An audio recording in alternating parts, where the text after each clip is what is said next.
Welcome to the Pastor Study here on Smooth 88.1 WHOV iHeartRadio. Right here, y'all, Facebook Live. Let me tell y'all, I say this all the time. It's what we don't talk about on the air that's actually better than what we talk about on the air. But we are here. The band is all together. Mm-hmm. And look, this is the second to the last show of the year, y'all. Time is flying by, so we had to make sure everybody's in the house. Bishop Ray Johnson, Dominion Outreach. What's up, sir? How you doing? Man, it's always good to be with the entire crew, everybody together, and trust that everyone is enjoying the holiday season with their friends and family. We got Pastor Law, Commonwealth Attorney, Court TV extraordinaire, and broke bootleg Food Network connoisseur. We got Pastor Law. Anton Bell is with us. What's up, man? How you doing, bro? You doing all right? You doing all right? Why Charlie Brown couldn't even get out what he was trying to say? I got it out. And people don't know what Charlie Brown means. You know, this is a wah. Let me also bring to us relationship expert. The ratings are gonna go back up, y'all. She's been with us now for 2 weeks in a row. I mean, she's taking care of private business. She got 2 doctorates, y'all, probably working on a 5th as we speak. We call her Dr. Alvian Lyons Doctor. What's going on, Alvian? How you doing? Always rising. That's my responsibility for women everywhere, is to always be rising. That's right. That's right. We got Delegate Marcia Price in the House, 95th District, representing, newly reelected for the 95th. We got her in the House. What's going on, Sia? How are you, man? I am well. It is so good to be here. I am already sure this is going to be an amazing show because we already started off. The pre-show was fire, so I know the show is about to be good. Yeah, people just understood. They just understood. Last but not least, our producer extraordinaire, he holds it together, make sure the show is what it is. My brother, Jason Covington. What's up, Jay? How you doing, my friend? I come in peace. I love you all. God bless you all. People say I play the victim when I come on the show, so I want to publicly apologize to Reverend Dr. Kevin G. Swan for I did not defame him a few weeks ago when I said what I said. It did happen, but I want to apologize for saying that publicly. Pastor Swan, I love you. I forgive you, and I hope you find in your heart to forgive me. Well, I definitely forgive you for lying. I mean, let's call it what it is, because that's what you did. So look, we got to jump in. We got a great show today, y'all. We need y'all to go to the Facebook page of Pastor Study. We want y'all's comments today because, you know, this again is the second to the last show, and there have been 2 big court cases that we haven't had a chance to really talk about. And since we got legal expertise here, we trying to understand some things about these cases that have been on national news. And the first one was the Rittenhouse case. And as we all know, if you don't know, he was in Kenosha, Wisconsin. There was an incident that took place.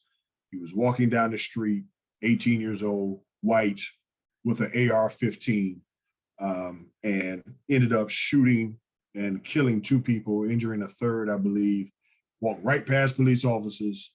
And then the court case comes and he actually is acquitted of all of his charges. And in some circles, he's seen as a national hero. So we got to talk about that case first. And so, Commonwealth Attorney, you help us with all these legal cases, man. And you actually said off the air to us that you thought he was going to be acquitted. We didn't believe you, but I guess you do know what you do for a living on your day job. So help explain to us, how can a person walk down the street with an AR-15 and shoot and kill people and not go to jail? So let's try to break it down as best we can.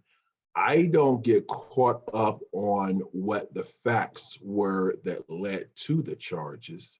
I only deal with the facts that were presented in the prosecution, because at the end of the day, that is the only thing that's going to prevail or fail.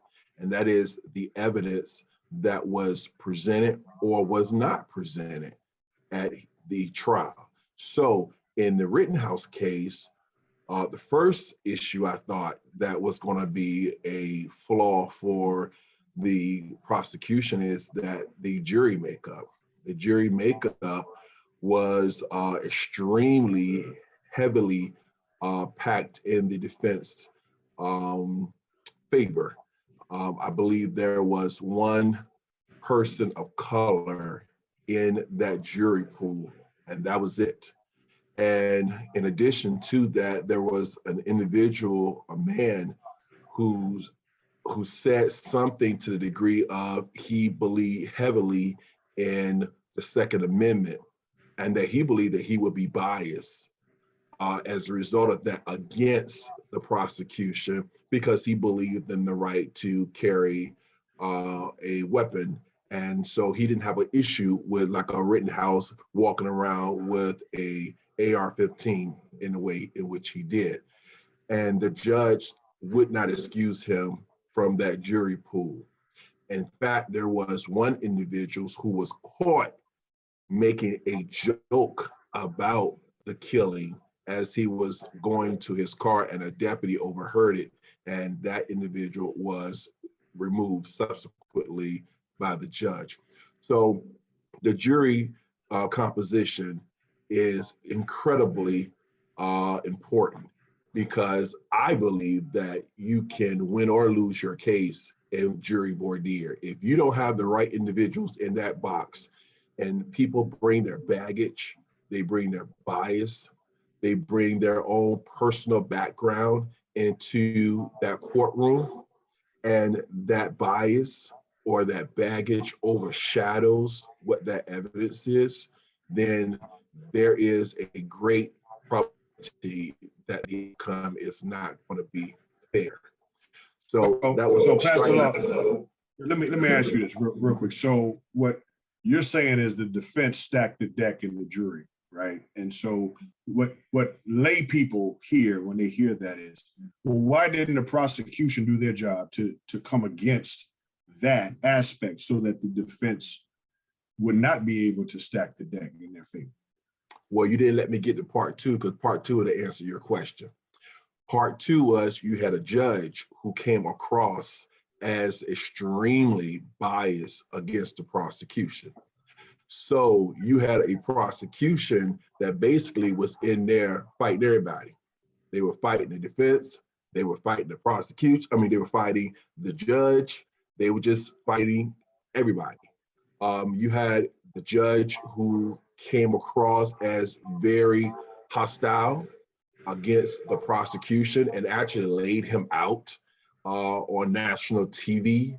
And you had a defense who it seemed like they could get away with anything. For instance, there were evidentiary hearings where the judge stated that the individuals who were killed could not be referred to as victims. However, there was another evidentiary hearing in which the same judge said that the defense could refer to those individuals as looters, as rioters, as arsonists, and so forth. So you couldn't refer to them, the prosecution couldn't refer to them as someone that has the stigma of innocence, such as a victim. But the defense can refer to them with a name that has the stigma of negativity or criminality. So you had this judge, which is strike two, who seemingly came across extremely biased against the prosecution that somewhat implied the fix was in. So that's where that comes in. So that's why it was hard for the prosecution, I think, to be able to level the playing field, because you had a judge that came across as someone who wanted to make sure that Rittenhouse had an edge or an advantage, even to the point of allowing him to pull out the names of the jurors. When you have alternate jurors, you always pick out the jurors who are going to be actually making the decision. And like in Hampton, I know for us, when we have more than the 12 jurors, the clerk would pick out the names of the individuals who are going to make the decision, or some third party, the stenographer, she'll pick it out. But I've never seen where the defendant or the defense attorneys or the prosecution pick out the names. It's always a third party that has nothing to do with it, because just the perception is not good. It's just not good perception. All right, so that's strike two. Strike three, the evidence. The evidence just rolled out completely a disaster for the prosecution, in my opinion.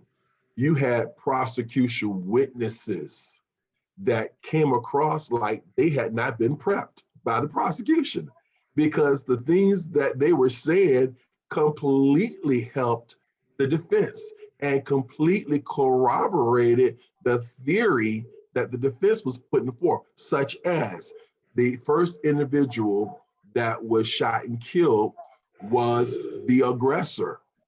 That came out in the prosecution's case in chief with their witness. This person said they saw that individual who was shot and killed by Rittenhouse, the first one. They said they heard him make statements like he was going to F someone up. And he was referring to a guy that was next to Rittenhouse, and it was in the hearing of Rittenhouse, and that person believed that comment was also geared towards Rittenhouse.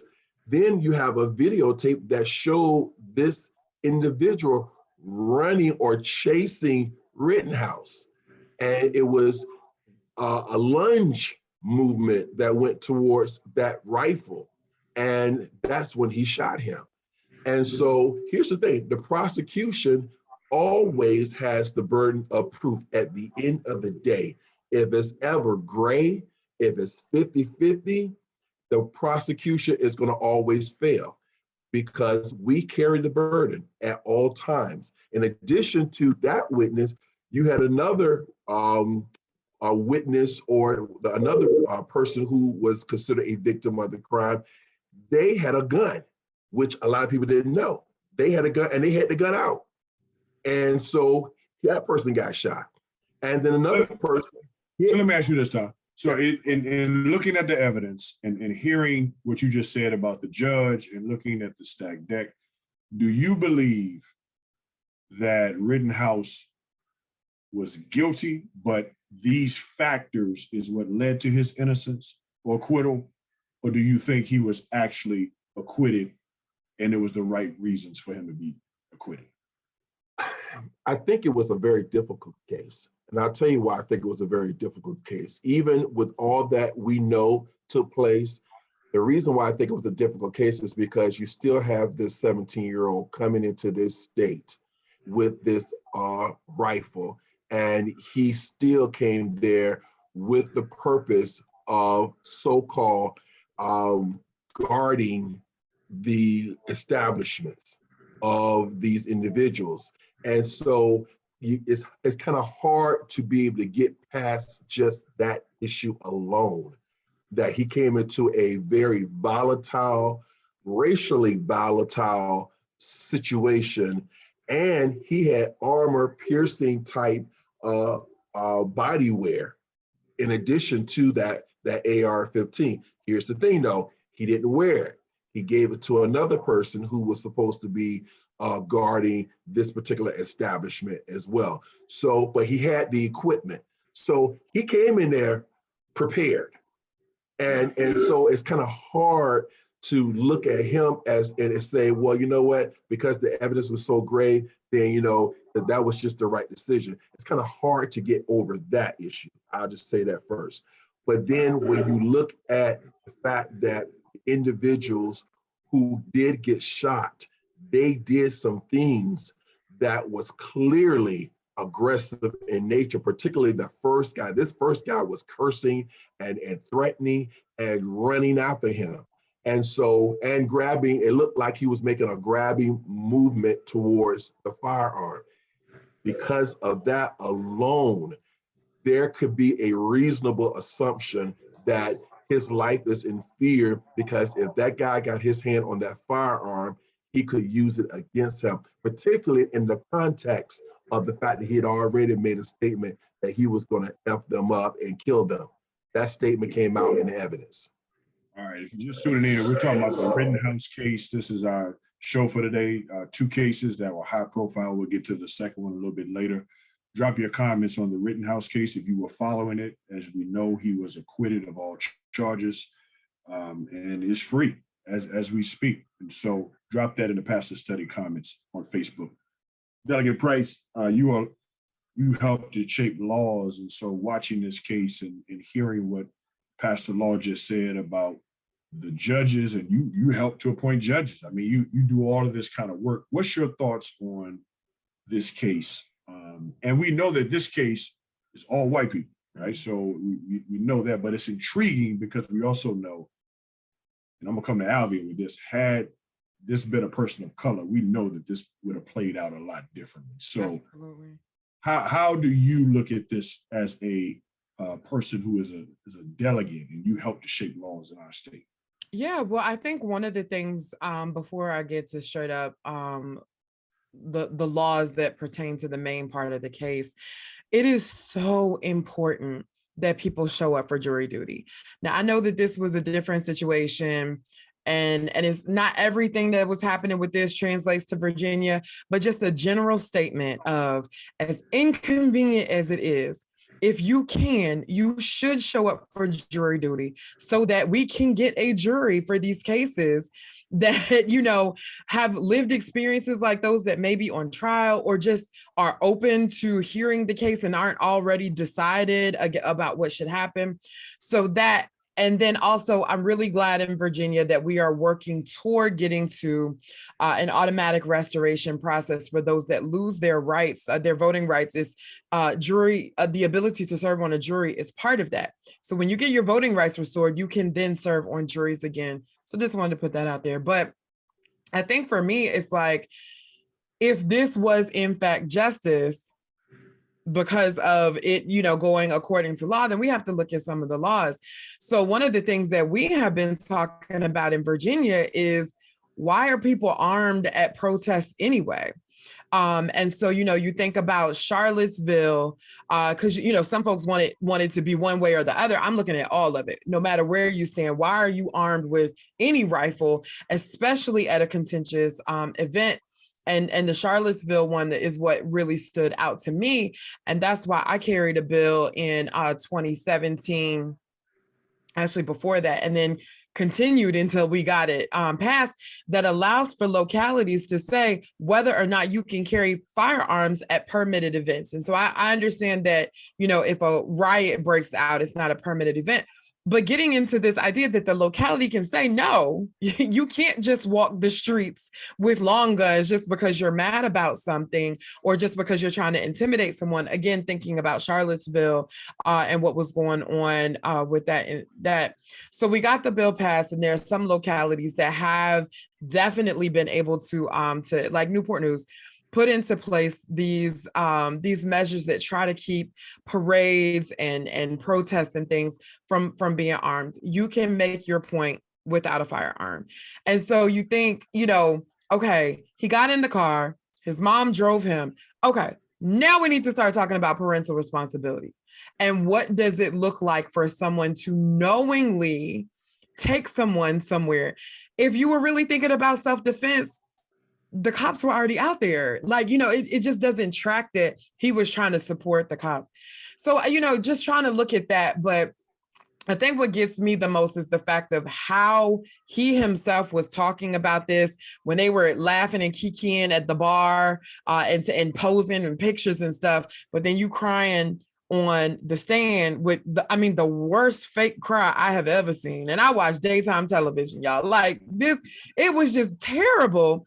So I think that's why some of us lose faith in systems, because we know that in our heart of hearts, this was the wrong answer. But like my brother Anton has laid out, based on how the system works, the prosecution has to do its job. Yeah, they got to do their job. And so the evidence that's presented is what you got to go by. And I think, Alvin, where we struggle with Black people is because we know, let's take the situation for what it is. Can a Black mother drive a Black son to another state with an AR-15 and go anywhere walking openly down the street with an AR-15 and have interactions with people, even the police, and no harm is done to them, get back in the car and go back home? I think that's where we struggle. Not even the acquittal, or how is it that our, in our society, we know our children, your son, my son, can't do that. They'll be dead. How do we process that now? And that is exactly what the challenge is, right? Because we have examples already in terms of our, history, and I'm talking recent history in America, where Tamir Rice is just playing in the snow with a toy gun, and he is not here to tell about it. Okay, like the Trayvon Martin, he had no gun on him, and he is not here to tell about it. Like we can go down lists of names upon names upon names of our members in our community. And this is not about presumed innocence or guilt, just fact, like that are not here to tell the same story. So it's a challenge for us as people of color to see the equity inside of this. I said one time before, and some folks found it very controversial, but I think that it's very true. If you were killing Cody as much as you were killing Keisha, we wouldn't actually be offended. It's the fact that Keisha doesn't live to tell the story, but Cody's talking about it with his friends on Tuesday morning. Like it's because if it were an issue of everybody was dying, and I'm not wishing this on anybody, but if everybody was dying, then we know that we have a law problem, right? Like, because the equal application of the law is affecting all of the citizens of America in the same way. And thus we need to just change the law so it can in turn be equally applied to the American citizens. The problem is that with the law present, we are not seeing the equal application of the law. So we end up experiencing the duplicity between what we're told is law and justice versus the lived experience of it all. And that is both felt and observed, so this is a really challenging space for us as people of color to be able to navigate, because even if it's lawful but awful, as they say in law enforcement, even if that's the case, it does not change the fact that we experience such trauma on a daily basis for watching how often lawful and awful applies to us and doesn't apply to anybody else. So it's the inequity in application that really becomes very difficult to be able to stomach. And for that, I think that we are going to be eternally inside of this conversation until we ever find a place in which the playing field feels level, good or bad. We are either in it together and it's bad, and we're in it together, it's good. But either way, as Americans, we should be in this thing together, and we're just changing policy as it's applied to each American citizen. And we're talking about the Rittenhouse case. Go ahead and drop your comments on our Facebook page, The Pastor Study. High profile case. He was acquitted of all charges. And Ray, look, so Sia said, let's talk about parenting, right? And to me, this is the classic example of white privilege. I can't imagine any Black parent thinking that it would be okay for their child to get in a car and drive across state lines with a gun and walk down the street. To me, that's what this is, right? For a mother to think it's okay, go ahead, son, you can defend yourself, you got an AR-15. We know in our community, ain't no way in the world we taking our child across the street. It's suicide. It's suicide. It's suicide, man. Absolutely. That's the rage here. It ain't even about guilty or acquittal. It's just, we know as parents, ain't no way we driving our kids nowhere with no gun to walk down the street, right? So how do we process it? So you have to kind of go back. Go ahead. One thing before you answer, Ray. We are not even sure if it's okay to take our sons across the street with a black hoodie on and it's over their head. Okay, so we don't even have to talk about guns. I take my son's hood off of his head to make sure that he doesn't in any way, and he's like 140 pounds soaking wet, to make sure that he does not ever look like he could in any way be a threat to anyone. So never mind a gun. We're out here trying to decide whether or not their color of their sweatshirt is too dark to be considered even somewhat criminal in appearance. So, Go ahead, Greg. to add to what Alvin is saying, when you look at the research work of Jane Elliott, all the way back from the 1980s, and she would sit students in front of her, and she would hold up a black doll, and she would hold up a white doll. And the white doll was really more vanilla than anything else. And she would ask students these questions in regards to, which one do you think is more pretty? Which one do you think is beautiful? Which one do you think is more intelligent? Which one looks more like you? And unequivocally and overwhelmingly, you saw these Black children associating morality, intelligence, character, and all of that with these white dolls. That is something that is embedded inside of the psyche of America. So when you start to look at how we got here and how we get to something like this, and we say that racism is systematic, it is ingrained in the consciousness of children from the time that they are young babies all the way through our educational system. This is how Kyle, if I could call his name that way, can be in a car with his mom, go across state lines. And I almost, Pastor Law, want to interject in the idea of interstate commerce in there somewhere for a civil case that can come back down the line, pending upon where he got the assault rifle from, and then two, what state would allow a 17-year-old to have access to an assault rifle in terms of legal access to carry. So I'm just looking at that from a potential civil case that can come as a result of what we're seeing right now. I'm not sure what the law is, haven't done the research on that, but that's quite interesting to me. Back to the point of his color, him being viewed as innocent is a deeply seated, ingrained psychological problem that we have in America. This is how something like this can happen. And his being acquitted is a testament to that, because if he's a Black child, if he is a Hispanic child, if he is a child of Haitian descent, if he's a child, any kind of pigmentation at all, that's not happening in any way, shape, or form. And so that just kind of gives you a glimpse of how, we could get to something like this. And the fact that he had engagement with police officers. And I'm thinking to myself, what officer is allowing a 17-year-old to have an AR-15 and not at least ask for your gun permit? I don't have any record of anything like that happening in the presentation of these cases, Pastor Swan. So this is why so many of us are outraged in regards to the rule. Jason. You see I got a hoodie on.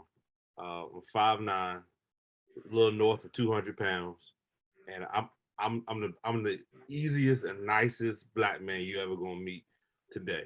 But when I walk down the street, I haven't cut my hair, so I'm not gonna pull it down. But like Alvin said, I consciously move it back. One of my fears with this pandemic that we're still currently in. By the way, we are still in a pandemic right now, so I just put it out there. Another show. I had a fear about wearing a mask. I had a fear of going to certain places, certain locations, wearing my mask, because number one, again, to the average bear, I look like a threat. Two, I legally own several firearms. I choose to make sure that my firearms, they are legally obtained, but in certain places, I leave it in the car, locked in a locked box with ammunition somewhere else. But if I do carry my weapon on me, you're not gonna know. You won't know I have it. And it's because I have a 1-year-old son. There'll be 2 in a couple of weeks. My fear is for him because like LMC squared is the coolest kid you ever meet. But what kind of world we leaving to him? This Rittenhouse case, I was torn because the law said that he could be there legally, but I don't know if I could have been in DC on January 6th, hanging out with my Caucasian vanilla friends and just disagreeing with some of what they had to say.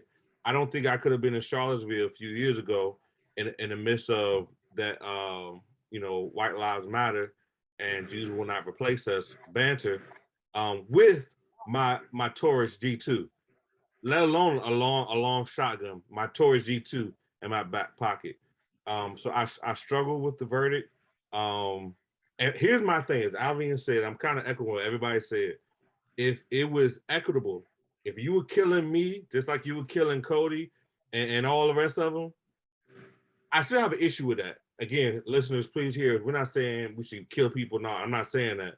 But if you're going to kill my vanilla and my Caucasian friends the same way you're going to do me, when me and my white friends walk into the store and you pull me to the side and say, hey, can I help you?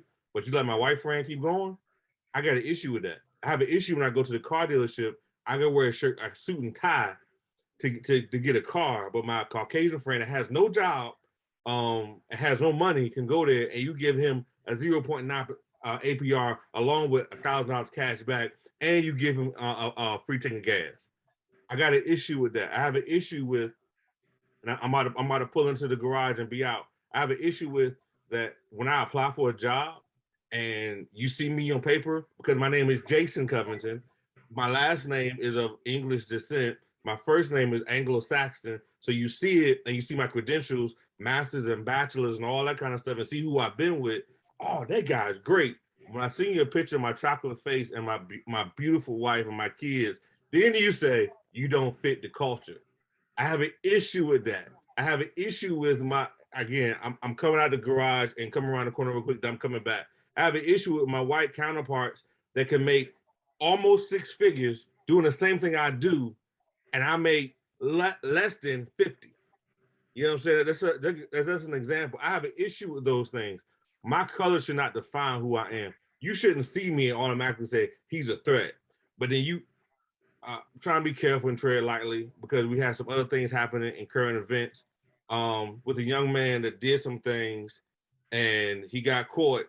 And my wife, the first question she asked me was, he white or black? My response was, he went home. My wife said, oh yeah, he's white. There's an issue when you can give us circumstance or situation, and automatically you can know if they were white or if they were black. If I go into a white church, if I go into a white establishment looking like this, people are gonna clutch their pearls and clutch their bag. However, if my Caucasian friends come in looking just like me, they get a cup of coffee and they get them some cookies. And if you look at what happened with Rittenhouse, regardless of past law, whether I agree with you or I don't, I do agree with you. But if I did have issue with what you said, I don't think you should be able to take someone's life and go home. I just don't. I don't feel like you should be able to do that. Regardless of if they were rapists and pornographers and all that other kind of stuff, they said these people were. If you murder somebody, there should be some level of accountability. Not that you go home, you go to bed, somebody don't have their babies tonight. That's all I got to say. I'm gonna park my car and I'll come back out when y'all let me come out and play. Well, let me kind of piggyback on that. So, Jason, just understand this: when you make a self-defense claim, you're saying that there was a reasonable apprehension of serious or bodily injury or deadly injury, and that apprehension has to be reasonable. So that jury, as the fact finder, has to take whatever evidence is presented, and they have to determine, first of all, did you truly have a fear or apprehension of deadly or serious bodily injury? That's the first thing. Then secondly, they have to make They have to come to the point of whether they believe that that fear was reasonable. So what that jury has basically said is they believe he was afraid and they believe that his fear was reasonable. And that's how he got that not guilty. And I'm cool with that, Pastor Law. All I'm asking for is if I say I'm scared, give me that same reasonable doubt. Because legitimately, I may be scared because I don't know what you're going to do to me. So in response, I want to go home. I have some self-defense training, and I've talked to many cops, and one of the things they say that if they're in fear of their life, officer safety trumps and paramounts everything else, because they want to go home too. So my thing is, if you give Mr. Rittenhouse that courtesy, let's look me in my eyes and say, hey, he may have been scared versus just say, hey, he did it out of malice. That's all I'm saying. Okay, so let me go ahead on and just set everything on fire, right? Real quick, just let me set it all on fire. So there is a perception that Black men can't be afraid. That's why there's a perception that our young Black boys are always perceived as men. Tamir Rice was 12. The person that called in said it was a Black man. He was 12. He didn't look like a man. He looked like a kid, but he was perceived as a man. There are certain perceptions, stereotypical perceptions of Black men and Black boys that makes us or has society or certain segments of society to believe that we are more intimidating, that we are more aggressive, that we are older, that we are not afraid, nor can we be fearful. And as a result of that, it would be kind of hard for a jury that doesn't look like you and does not have your shared experiences to believe you.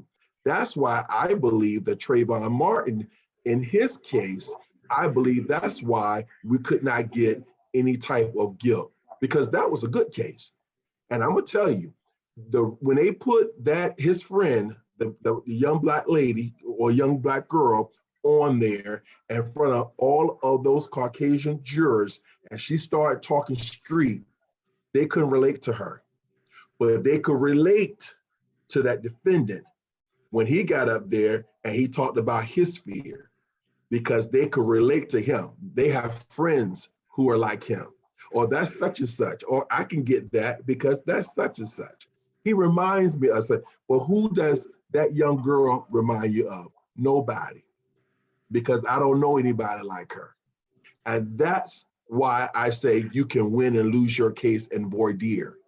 Because if you don't have the right combination of jurors on that jury panel, I don't care who you put up there as a witness. If I can't relate to what you're saying, if I can't understand what you're saying, if you're trying to communicate to me in a certain way, and it just come across to me, like I always say to Charlie Brown, wah, wah, wah, wah, wah, wah, guess what? It's not gonna go anywhere. But Pastor Swan, I'm just saying. Pastor, this is why when we have allies like our current president say that the system worked, it may be that jury trials are designed the way that they are, and some folks get justice based off jury trials. So everything that Anton said from a legal perspective, but everything else that we have described today outside of the courtroom is how we don't get justice. You can't just say the system worked without talking about all of these other pieces that are upholding the system. And that's why we're saying we didn't get justice. It's not just the facts of the case that we are operating off of. I get what the prosecution is saying, but there's all this other stuff, Pastor, that we need to work on as a community and as a nation. If we are not dealing with that, then we are operating within privilege themselves. So here's the question I want to ask everybody then, real quick, and then we got to jump to the next case. So, Anton, you said it was a gray case. All right. So I'm on a yes or no here, and I want everybody yes or no. Do you think he was guilty in this case? Oh, yes. He was guilty. Oh, I think he was guilty. Okay. You asked me, do I think he was guilty? Yes. Yes. Do you think he was guilty, Alvin? Yes. Jason, guilty or innocent? Si, senor. Guilty. Ray, guilty or innocent? Guilty. Guilty. Sia, guilty or innocent? Guilty. Okay, so second question, yes or no? If Rittenhouse were black, would he have been convicted? Hands up.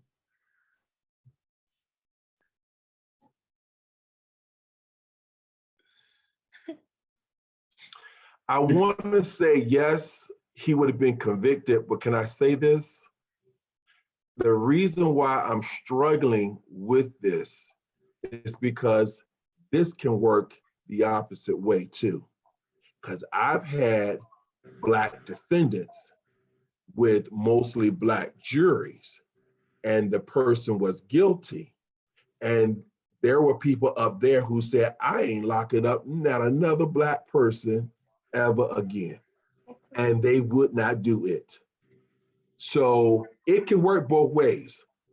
It has, in this case, matter of fact, let me say this. It has worked both ways. I have seen it work both ways. In fact, we kicked a young lady off because we went to her social media account, and she had just put on her social media she wasn't locking up another Black man. Hadn't heard not one bit of evidence, not one bit. But she had made up in her mind because she thought that the prisons were flooding with Black men. She wasn't gonna put another one in there. And it was a murder case. So it works, it can work both ways. So I knowing what I know and knowing what I have experienced, I just can't say, I don't know. Okay, all right. Alvin, do you believe that if Rittenhouse were black, would he have been arrested? Convicted. I think it depends. Would he have been arrested? Convicted, I'm sorry. Well, first of all, we all believe he would have been dead. But let's just say that. He would have been dead. That's the part. Right. We know that. Right, but let's just say by the grace of God, he didn't get shot, right? Let's just say he went to trial somehow. There would have been no grace, Kev. There would have been no grace. You, a Black man walking down the street. I understand. I'm just simply asking the question. On the robber, bro. I know that, right? But if he happened to make it to trial, do you think he would have been convicted? Right. If he were black? Alvin. Yes. Jason. Yes. Great. So let me make sure I understand. If he were black, would he have been convicted? Same case, same everything, but he's black. Would he have been convicted? Yeah, he would have been convicted. Absolutely, yes. See you. Yep, and they would have charged his mom. All right, so now let's shift gears because we got one more case. All I'm gonna say is this: I have called every last one of them. I've called every last one of them on the spot. And what I'm telling y'all, every case that we have had and we have discussed, I have called them all of them, every last one on the spot. Yes, you have. I'm telling y'all right now, my record is good. I don't know, y'all. I don't know. You don't know. I'm telling you, my record is good. I don't know. A 17-year-old black boy. There is an asterisk that it got to be with our response, right? Like I think that there's an asterisk. It's where it's tried, who the jury is. I think there are factors that can definitely. I will give you that, Anton. There are factors that could affect outcome, but in general, in America, in general, okay, yes. If we say in general in America, he would have been found guilty if he were a young brown boy. You know, like in general in America. Are there exceptions? It's a moot issue. We're saying only if he made it to trial. Okay, we're saying only if. Okay. I don't even think if he made it to trial, he would not be found innocent, because Black men can't carry guns and walk up to the police and have a conversation and talk about we in self-defense, we defending ourselves, and we're gonna come across somebody else's state lines. Oh man. I understand that. I'm just saying There are some, because we can't say in absolutes. Anton is right. There are no absolutes when it comes to a court case, like so. But in general, I think we could all agree that it would be highly, highly likely that he would be found guilty. But we cannot say that 100% with 100%, accuracy. I give you that. That's a guarantee. All right, so let me stay with you, Alvy, and let's shift gears for the rest of the show. And if you're tuning in, we just talked about the Rittenhouse case, and now we're talking about the Ahmaud Arbery case now. Two high-profile cases in the last couple of weeks that had major implications across our nation. Drop your comments on the Pastor Study Facebook page. Let us hear from you. So, Alvin, we see that in the Ahmaud Arbery case, all three of the persons were convicted. Yep. Absolutely. And could be serving, or probably will be serving life sentences in all three. Were you surprised by the verdict? I wasn't surprised by the verdict. I was very pleased by the verdict, but I was not surprised. And the reason I wasn't surprised goes back to what Anton was saying. That case was so well laid out by the prosecution. I mean, it was a masterclass in prosecutorial work, the way in which they so strategically and surgically took the jury through what took place inside of that, and so carefully did not trigger the kinds of things that get these reflex responses to self-protect inside of your judgments. They just did such a good job inside of that case that I was not surprised by virtue of the legal work that was done. It's just that America has us, unfortunately, in our judiciary system, so tainted about whether or not we're going to get justice, that when we get what we deserve, we're a little bit like, wow, the system actually worked properly this time, is sort of the feeling that we get. And we think to ourselves, maybe, just maybe, is this suggesting a sea change? Is the Titanic slowly shifting? That there may start to be more justice reflected in America is our quiet prayer for each and every one of us when we see it work. But I guess I would not say from a legal standpoint that I was surprised because of how well the prosecution did inside of that. But I was pleased that the law did work for us this time. I was pleased. Not that brings Ahmaud back at all, and not that comforts the pain, but I was pleased that at least this time it worked. Yeah, Sia, how about you? Were you surprised by the verdict? So, I mean, first, I would lovingly ask that we call it the McMichael Bryan case, because those were the impact murderers. But so I was with my family. We were starting to prepare, food. That was that Wednesday morning. We had just done yoga. And I just remember everybody in the room was holding our breath, because we knew that if it didn't come back like this, that not only would we be fighting the police reform, police accountability to stop law enforcement from killing us, but now we were going to have to fight from them being given permission to hunt us down in the street, even if they weren't law enforcement. And I just was not ready for us to have to fight all of them fights on a national level. And so I'm really glad that it came back. And as has been stated, it was a great case. But let's be clear, if that DA had successfully erased or gotten rid of the video as opposed to just suppressing it, I do not know if we would have gotten the same verdict. And again, just like with what we saw last summer, it's coming down to who gets it caught on camera and who doesn't, as to whether or not we get justice. And that just is not justice. And so in and of itself, I'm pleased with it, not exactly surprised because of the work that went on, but I know there was it was about a thread that we were able to get what we got. Ray, how about you, man? Surprised by the verdict? I hate to say that I was surprised by the verdict, but I was, because you got, think about, Fernando Castillo being shot point blank range in the car. And I mean, we've had so many from, Eric Garner. I mean, just so much has happened in terms of the assault on the lives of Black men, and we're watching people walk and walk away on technicalities, walk away on case presentation, walk away on suppression or non-suppression of evidence, that kind of thing. It kind of makes us wonder: is justice really blind? Is the law really applied fairly? So in this case, it's refreshing to have the verdict go the way that it did.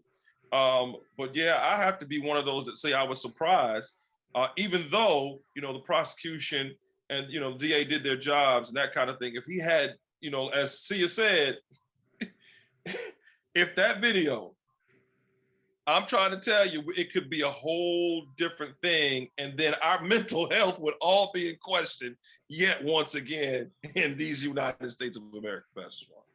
Jason.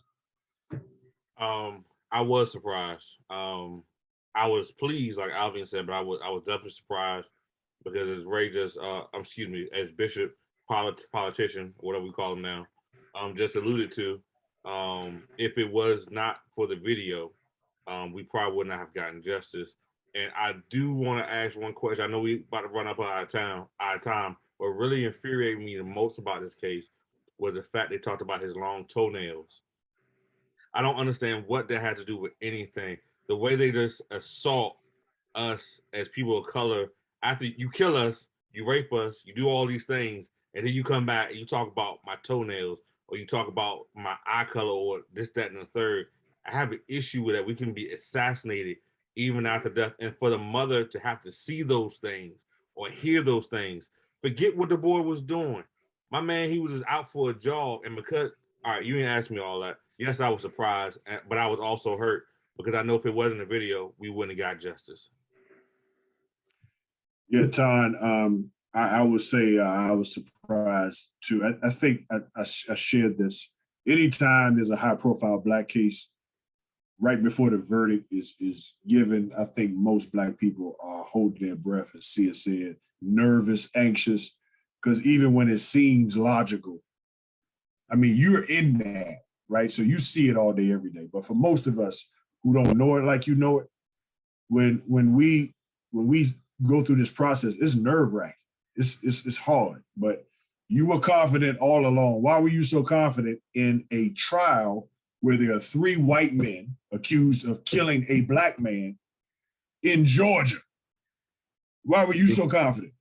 Because I covered this case on Court TV. And so I watched the evidence and I saw it unfold. And the evidence was absolutely clear. There was no question, there was no gray. It was just absolutely clear. Even when the prosecution did the cross-examination of the youngest defendant, the son, and she just tore him apart because you had an individual in the Arbery who was no threat because he never said anything to him. He never made a threat towards him. He was not armed in any way. In fact, he was trying to move away from him. And yet he found himself at the end of a shotgun. And so there was nothing that this defendant could have said that could have justified his fear. Again, he had to show that there was a fear of deadly or serious bodily injury and that fear had to be reasonable. There was no way a jury could unanimously come back and say that fear was reasonable. And here's the other piece that a lot of people did not know, which is they were trying to say that they were trying to initiate a citizen arrest. Well, you can only initiate a citizen arrest back then based on a felony. The owner of the house in which they were stating that they believe he had burglarized or was trying to burglarize had already communicated to them that he knew that Arbery had not taken anything out of his house, that they knew that the only thing that Arbery had done is just went into the house and looked around. That's all he had done. And it was on videotape. So they knew this. So they could not reasonably make the argument that he was committing a crime because it had already been communicated to them that no crime had been committed by him the times that he had been inside the house. And on the day of the actual killing, they never saw him in the house. The only thing they saw was him running down the street. So when they called 911, the operator said, well, what is he doing? He's running down the street.